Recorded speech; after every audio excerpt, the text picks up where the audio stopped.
Welcome to Burlap Teachers. Enjoy the video. In this video, I will show how to change the air filter on an Audi A6 C7.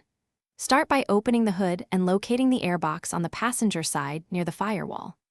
Remove the trim clips or screws holding the cover, then lift the cover straight up to avoid disturbing sensors. Pull the old filter out, clean the housing with a rag, and slide the new filter in with the rubber seal seated properly. Now we focus on removing the airbox cover safely and neatly. Loosen the screws or gently pry out the plastic clips, keeping them in a small tray so none get lost. Lift the cover straight up and check for any connected hoses or cables before fully removing it. If anything resists, stop and reassess so you don't break tabs or connectors during this step.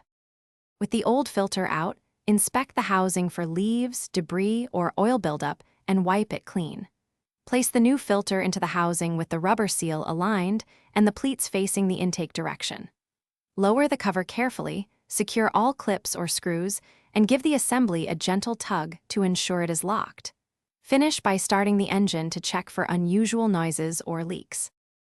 Thanks for watching. Consider subscribing if this video helped you.